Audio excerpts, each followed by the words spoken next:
सुप्रभात मित्रों एवं प्रिय छात्रों। आज एक बार पुनः इस मॉर्निंग में व्याकरण की कक्षा में आपको पुनः प्रवेश कराने के लिए मैं उपस्थित हो चुका हूं। तो आइए एक बार पुनः मां सरस्वती का नाम लेते हुए अपने इस व्याकरण की गंगा में गोते लगाया जाता है।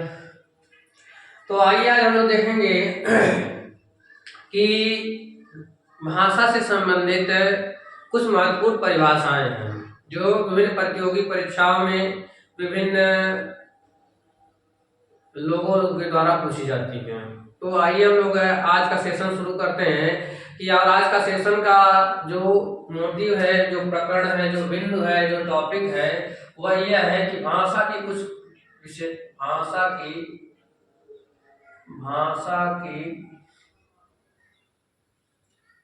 कुछ महत्वपूर्ण परिभाषाएं,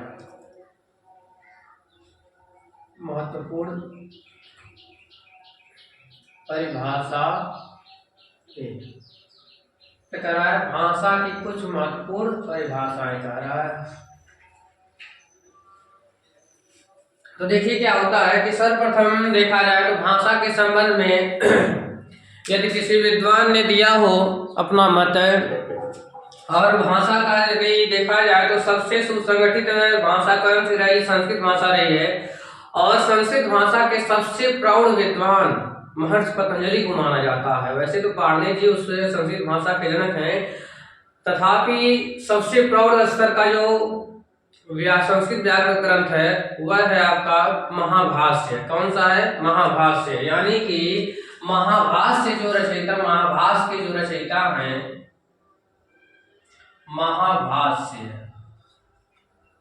महाभाष्य के जो रचयिता हैं वो उनका नाम क्या है? महर्षि पतंजलि। क्या है? महर्षि पतंजलि। तो ये अपने व्याकरण की पुस्तक में क्या कहते हैं? यह कहते हैं व्यक्तायाम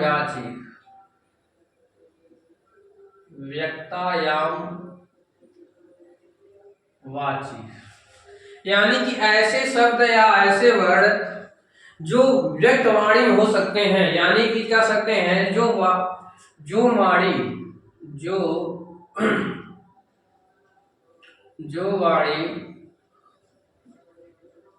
वर्डों में व्यक्त हो भाषा कहलाती है। या कह सकते हैं कि ऐसी भाषा जो व्यक्त है उसे हम क्या कहते हैं? या कह सकते हैं जो वाणी में व्यक्त है वही भाषा कहलाती है। क्या कहलाती है? जो वाणी में व्यक्त है। इसको एक प्रकार से करते हैं कि जो वाणी में व्यक्त है, जो वाणी में व्यक्त है वही भाषा कहलाती है। क्या कहलाती है? वही भाषा कहलाती है। ठीक है। यह तो गए संस्कृत के महान विद्वान महर्षि पतंजलि के द्वारा दिया गया। और हिंदी के जनक जो है माना जाता है, उस हिंदी के जनक जो कि कौन माना जाता है? कामता प्रसाद गुरु जी। क्या कौन है? कामता प्रसाद गुरु। कौन है? कामता प्रसाद गुरु जी हैं।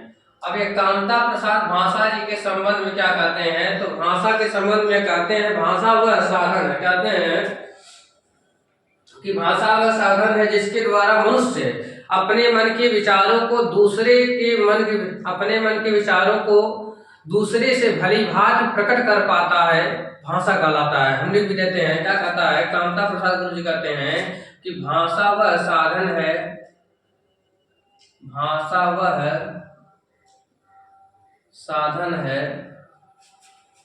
जिसके द्वारा मनुष्य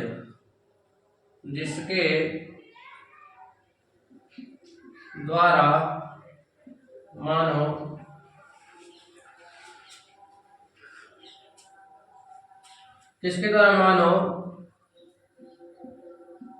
अपने विचार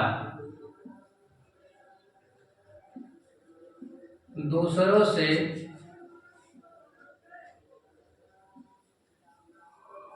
भली भांति प्रकट कर सकता है,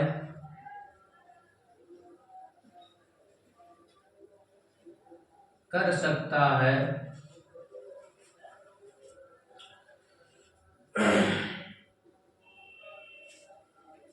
सकता है भाषा कहलाता है।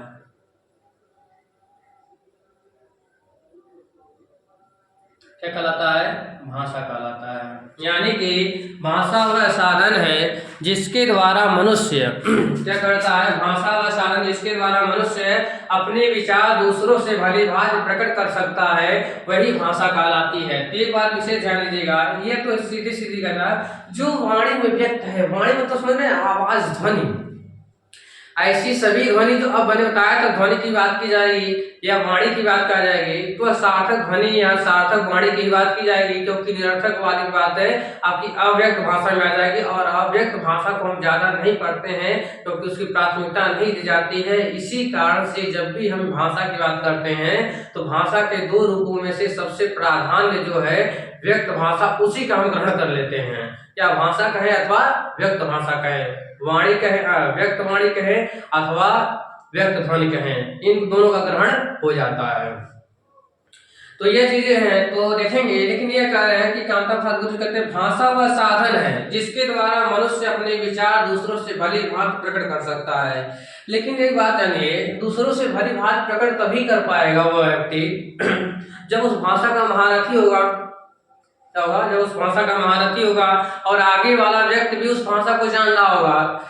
यानी कह सकते हैं कि जब भाषा को समझने के लिए दोनों प्रकार के, यानी जिनसे बात कर रहे हैं और जो बात कर रहा है, दोनों लोग क्या होना चाहिए? सक्षम होना चाहिए। लेकिन एक बात ये भी जान लीजिए, जो भाषा नहीं आ रही है तो हम क्या कर सकते हैं? तो भाषा नहीं कहलाएगी क्या अन्य लोग नहीं समझ पाएंगे? तो ये बात जान कर लीजिए कि भाषा सार्वभौमिक होती है। क्या होती है? सार्वभौमिक होती है।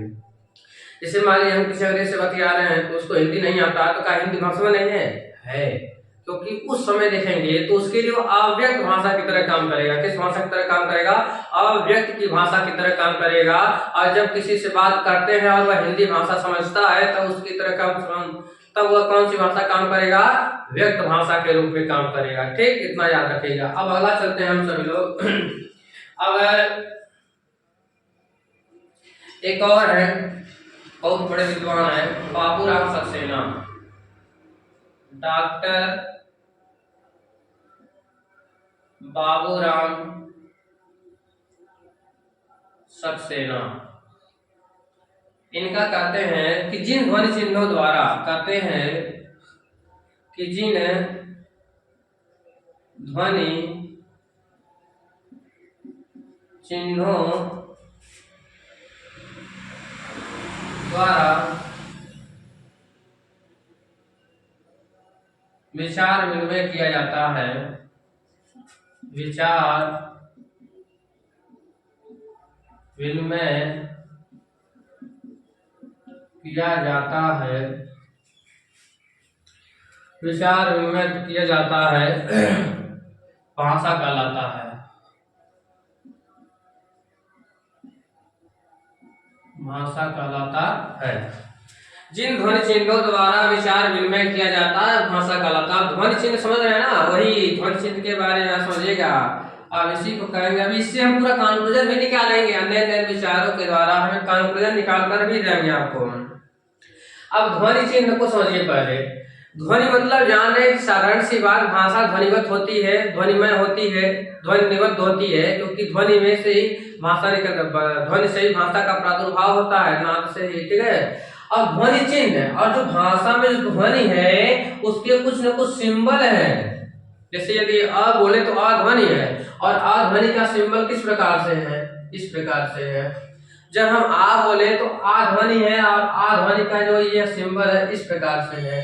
तो ये क्या करा? जिन ध्वनि चिन्हों द्वारा विचार विनिमय किया जाता है, भाषा कहलाता है। यानी कि जो ये क्या नाम है, डॉक्टर बाबूराम सक्सेना कर रहे हैं, यह ध्वनि चिन्हों की बात कर रहे हैं धीरे धीरे हम।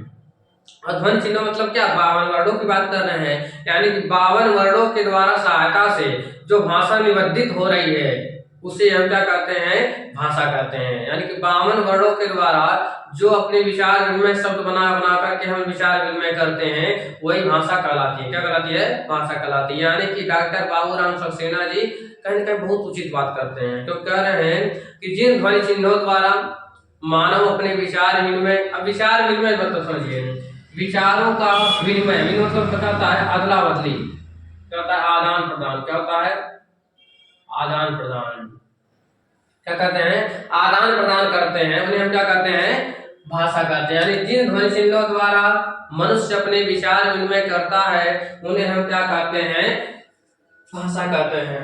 और आगे समझते हैं, बेकार चीज और जान लीजिए, 2-3 परिभाषा हम बताएंगे, ज्यादा नहीं बताएंगे।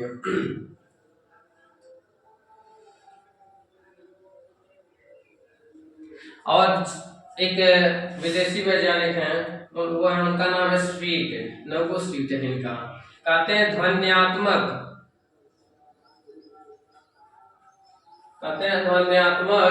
शब्दों द्वारा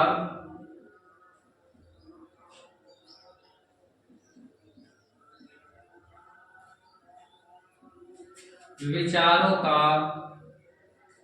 प्रकटीकरण भाषा है।